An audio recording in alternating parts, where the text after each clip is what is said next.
नमस्कार। बुद्ध पर्वत पर बनने वाले चिन्हों के बारे में हम बात कर रहे हैं। तो पिछली दो वीडियोज़ में मैंने आपको स्टार चिन्ह और वर्ग चिन्ह के बारे में बताया था। और मेरा अभी कोशिश यही है कि जो आम चिन्ह जो जनरली बहुत लोगों के हाथ में देखने को मिलता है, उन चिन्हों पे पहले चर्चा कर रहा हूँ। उसके बाद में एक एक करके हम चिन्हों के बारे में डिटेल से जानकारी लेंगे, ठीक है।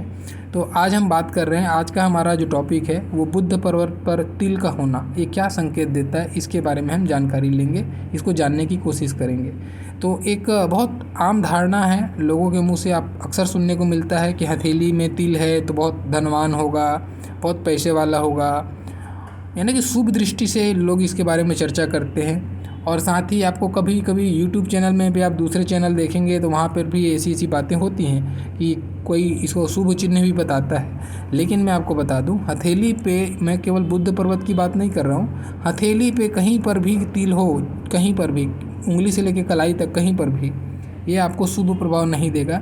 हमेशा हर जगह इसका प्रभाव अशुभ ही देखा जाता है, ठीक है। तो इस चीज़ को मन से निकाल के चलिएगा। अब हम आते हैं अपने मेन टॉपिक पे। देखिए, बुद्ध पर्वत पर तिल का होना क्या मायने करता है। तो तिल भी आपको दो तीन प्रकार के मिलेंगे। एक आपको लाल तिल मिलता है, एक आपको भूरा तिल मिलता है और एक आपको काला तिल मिलता है ना। जनरली तीन कलर आपको देखने को मिलेंगे। तो इन तीनों कलर में सबसे ज़्यादा जो खतरनाक और बेकार है वो आपका लाल है, ठीक है। इसके जो प्रभाव हैं अति तीव्र होंगे और बहुत जल्द देखने को मिलेगा, ये पहले से नहीं बना होता है। लाल तिल अचानक से शरीर में बुद्ध पर्वत पर उभरने लगता है। अब जब ये उभरने लगेगा तो समझ जाइएगा इससे संबंधित रोग आपको हो सकता है। कुछ स्किन का प्रॉब्लम, गले का प्रॉब्लम, या बोलने यानी वाणी से रिलेटेड जो है ना, मुंह से रिलेटेड कुछ चीज़ का प्रॉब्लम आपको ये दे सकता है। इसको आपको उस तरफ से देखना है। ये आपको जननांग से भी रिलेटेड प्रॉब्लम को देता है, इसीलिए बुद्ध से भी संतान की तरफ में जाके देखा जाता है, ठीक है। जननांग से संबंधित प्रॉब्लम को भी इशारा करता है लाल तिल का होना।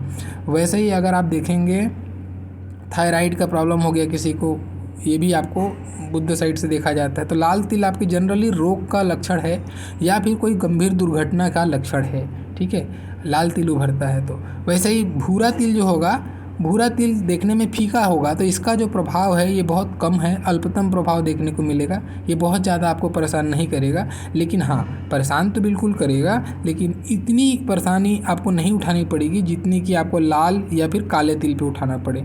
तो भूरा तिल होना एक प्रकार से आपके परेशानियों में कमी को दिखाता है, ये समझ लो आप। लेकिन अगर काला है या लाल है तो उस हिसाब से परेशानियाँ बहुत ज़्यादा गंभीर होती चली जाएंगी, ठीक है। तो कलर को देख के समझना ऐसा है।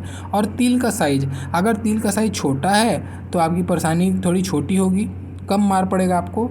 और जितनी ज़्यादा ये बड़ी बनेगी या बड़ी है परेशानियाँ आपके साथ, उतनी ज़्यादा गंभीर और बड़ी परेशानी आपको जीवन में फेस करनी पड़ेंगी। अब परेशानियाँ क्या क्या फेस करनी पड़ेंगी, तो देखिए, सबसे पहले अगर मैं अशुभ बुद्ध पे स्टार्ट करता हूँ, फिर शुभ के बारे में बात करूँगा। वैसे तो इसका चिन्ह ही ऐसा है कि अशुभ प्रभाव देगा, लेकिन अगर मान लो आपका पर्वत भी अशुभ है, अशुभ पर्वत मतलब पर्वत आपका बुद्ध पर्वत दबा हुआ है। ये जो पर्वत है जो रेड कलर में गोला घेरा है, ये आपका बुद्ध का क्षेत्र है और इस पर तिल है। और बुद्ध का जो क्षेत्र है उभार लेके नहीं है, बल्कि थोड़ा सा दबा हुआ सा आपको दिखता है, ऐसा बुद्ध पर्वत है। उस पर अगर काला तिल है तो इसका क्या प्रभाव होगा, इसका प्रभाव ऐसा होगा, फिर ये आदमी, इसका स्वभाव जो रहेगा ना, ये ठग के 420 करके किसी को फरेब से इस तरीके से धन कमाने की इसकी इच्छा रहेगी, या इसकी आजीविका ही ऐसी चलेगी।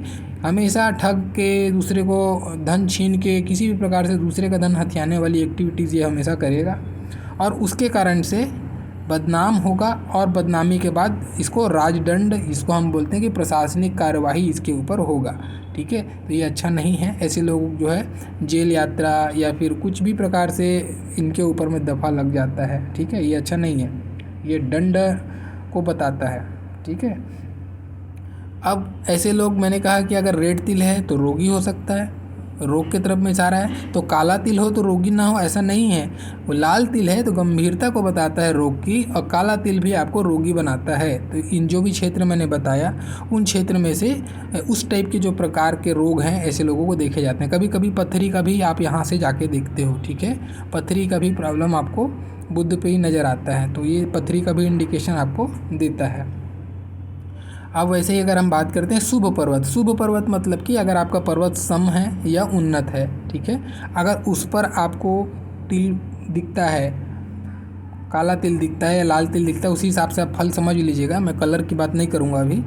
तो अगर तिल दिखता है, काला तिल आपको, ठीक है, तब क्या होगा, अब ये जो होगा ये बहुत बड़ा लक्षण, पहला जो सबसे जो कॉमन मैंने देखा है अपने एक्सपीरियंस में जीवन पे, पहला सबसे इम्पॉर्टेंट इसका जो रिफ्लेक्शन आता है ना, ऐसे लोगों के घर में चोरी होती है, चोरी होना तय है इनके घर में। जिसका भी यहाँ पे काला तिल है, आप खुद देखिए अगर ये बात आपके ऊपर लागू होती है कि नहीं, आप खुद देखिए। अगर आपके में काला तिल है, डेफिनेटली आपके जीवन में एक ना एक बार आपको धन की हानि हुई होगी, वो भी चोरी के कारण से। जैसे वाहन का चोरी हो जाना, किसी का गाड़ी कोई खड़ा किया, पार्किंग किया, गाड़ी चोरी हो गया, किसी के घर में चोरी हो गई, किसी का ज्वेलरी चोरी हो गया, ऐसी जो चीज़ें हैं ना, ये ऐसे लोगों के साथ में घटती हैं।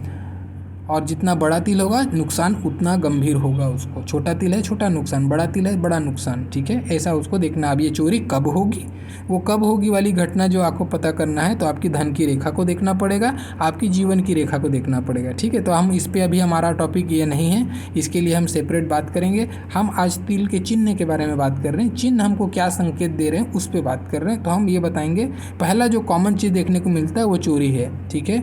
दूसरा एक आप ऐसा भी एंगल से समझ सकते हो, क्योंकि चोरी मतलब धन की हानि ना, वैसे ही आपको ये धन की हानि भी करा दे। अचानक से कुछ ऐसा आपके साथ हो जाए कि आपको धन की अचानक से हानि हो जाए। अब ऐसा भी हो सकता है रोग हो जाए और रोग के कारण से आपको धन की हानि हो जाए, है ना।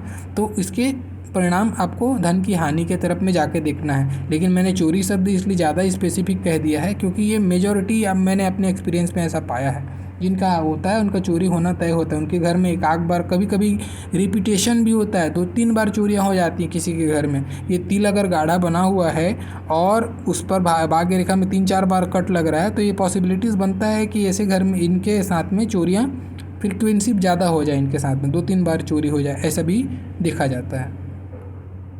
अब एक और चीज़ बताते हैं, जैसे कि अब मैंने कहा है कि धन की हानि को इंडिकेट करता है ना। अब चूँकि बुध आपके व्यापार को भी बताता है। अब धन की हानि के लिए मैंने कहा रोग बता दिया एक चैप्टर, दूसरा चैप्टर मैंने बता दिया चोरी का, तीसरा चैप्टर क्या हो सकता है, कि आप कुछ व्यापार हैं, व्यापार का काम करते हैं, व्यापारी हैं, तो आपके व्यापार में कुछ बड़ी हानि के तरफ में ये भी इशारा करता है, ठीक है। व्यापार में अचानक से जो भी होगी चीज़ें अचानक से घटेंगी, अचानक से बिना कोई प्लानिंग के, बिना किसी प्रकार का सोचे विचारे अचानक से ऐसी हो जाएगी स्थिति कि बहुत लंबा धन का हानि ये करा देगा। तिल के साइज़ के ऊपर डिपेंड करेगा कितनी हानि होगी वो, ठीक है।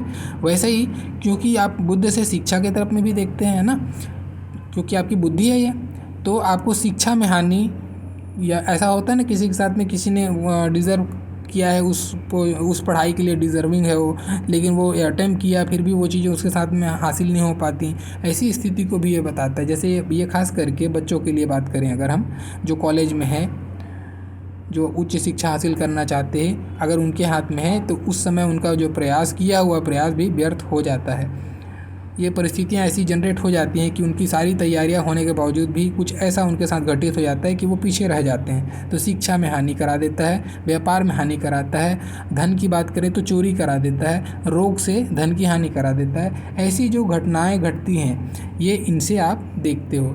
अब चूँकि ये जनन अंक से रिलेटेड मैंने शब्द यूज किया है ना, तो कहीं ना कहीं आपके दाम्पत्य को और आपके संतान को भी रिप्रेजेंट करता है। बुध से हम दाम्पत्य और संतान को भी देखते हैं, ठीक है। तो ऐसा जिसके, अगर ये किसी लेडीज़ के हाथ में, खास करके लेडीज़ की मैं ज़्यादा बात करूँगा, ये जो अगर लेडीज़ के हाथ में काला तिल है तो ऐसे लोगों को दाम्पत्य के सुख में हमेशा कोई ना कोई बहुत बड़ी परेशानी देखने को मिलेगी, ठीक है। पति से कभी कभी अगर तिल बहुत गाढ़ा बहुत बड़ा है तो अपने पार्टनर से इनका दूरी बना देता है। अब ये दूरी ऐसा नहीं है कि तलाक ही हो जाए, मैं तलाक शब्द यूज नहीं कर रहा हूँ, तलाक के लिए बहुत सारे कंडीशन का मैच होना ज़रूरी है। तो अभी हम एक बात कर रहे हैं, दाम्पत्य से में ये कलेश उत्पन्न करता है, आपकी दूरी बना देगा पार्टनर से किसी भी कारण से, ठीक है। और वैसे ही अगर संतान की बात करें तो संतान में या संतान के सुख में आपको एक कमी कराता है। अब संतान सुख में कमी का मतलब हो सकता है आपको संतान होने में डिले करा दे, ठीक है। या फिर हो सकता है आपको संतान हो गई तो संतान में कुछ ऐसा कुछ रोग हो जिसके कारण से आप परेशान हो, या संतान के कारण से कुछ न पीड़ा, या संतान होने में पीड़ा, दोनों एक प्रकार की चीज़ें हैं। तो संतान से रिलेटेड आपको कष्ट को बताता है, दाम्पत्य में बहुत बड़े कष्ट को बताता है। ऐसे लोगों का पार्टनर के साथ में बनता नहीं है। और एक चीज़ खास बात, दाम्पत्य की बात मैंने कही है तो एक चीज़ नोटिस करने वाली बात है, अगर आपका इसके साथ में गुरु पर्वत भी खराब है, ठीक है, यहाँ तिल है और गुरु पर्वत भी आपका थोड़ा सा डैमेज है, यानी कि खिसका हुआ है या दबा हुआ है या उस पर भी तिल आ रहा है, ऐसी स्थितियाँ हैं अगर, तो आपका पार्टनर आपको धोखा भी दे सकता है। ऐसे लोगों के जो पार्टनर होते हैं उनका किसी तीसरा एंगल, लव ट्रायंगल बनता है इसमें, ठीक है। किसी तीसरे व्यक्ति के कारण से दोनों के बीच में जो प्यार है उस पर मनमुटाव की स्थिति जनरेट करता है, और उसके कारण से वह उसका पार्टनर उसको छोड़ के दूसरे की तरफ में ध्यान लगाने लग जाता है। तो उसके कारण से दाम्पत्य जीवन में बहुत बड़ा कलह को ये रिप्रेजेंट करता है, ठीक है। तो देखिए, केवल तिल से एक शब्द जो सुनने को मिलता है यूट्यूब में कि चोरी हो जाती है या धन की हानि हो जाती है, ऐसा नहीं है। ये ज़रूरी नहीं है कि आपके साथ चोरी ही हो, ठीक है। हो सकता है आपके दाम्पत्य में यहाँ पे आपको नुकसान कर दे, ठीक है। अगर दाम्पत्य में नहीं तो संतान पे कर दे या आपकी शिक्षा पे कर दे। इसका जो मार है वो आपको कैसे पता चलेगा? वो संपूर्ण हाथ का एनालिसिस जब आप करेंगे तब आपको पता चलेगा कि आपका लूप होल कहाँ पे बन रहा है, ठीक है। ऐसे आपको देखना है। अगर आपकी धन रेखा में कोई कट नहीं है तो जाहिर सी बात है आपको बिल्कुल नुकसान नहीं होगा धन का। तब आपको नुकसान हो सकता है दाम्पत्य पे कर दे, हो सकता है आपकी शिक्षा पे कर दे, और भी मतलब जो लूप होल आपको खोजना है वो लूप होल जहाँ मिलेगा वो वहाँ पे वार करेगा। ऐसी परिस्थितियों को आप समझना है ये, क्योंकि हस्तरेखा एक संपूर्ण विश्लेषण है, कोई एक चिन्ह पे आधारित विश्लेषण नहीं है, ठीक है। इसका आपको ध्यान रखना है। अपने को स्कोप जानना चाहिए कि इस तिल के कितने सारे स्कोप हैं, उन सारे स्कोप को जानने के बाद ही हम उस पर झाँक के देख सकते हैं, है ना। तो ये था मेरा बुद्ध से रिलेटेड आज का जो कंटेंट था, उस पे मेरा जो एक्सपीरियंस जो कहता है, मेरा जो ज्ञान कहता है, उसके हिसाब से मैंने डील किया है। उम्मीद करता हूँ आपको ये कंटेंट्स अच्छा लगा होगा, ज्ञानवर्धक लगा होगा। और अगर ऐसा है तो प्लीज़ एक लाइक करने से मेरा उत्साह बढ़ता है, एक उत्साहवर्धन का काम करता है आपका एक लाइक, ताकि नेक्स्ट वीडियो के लिए और भी अच्छी एनर्जी के साथ में और अच्छे कंटेंट के साथ में आपके सामने आ सकूँ। तो प्लीज़ लाइक कीजिएगा, और जो नए हैं चैनल सब्सक्राइब कीजिए और बने रहिए सफ़र में। मेरा वीडियो देखने के लिए बहुत बहुत धन्यवाद। Thank you.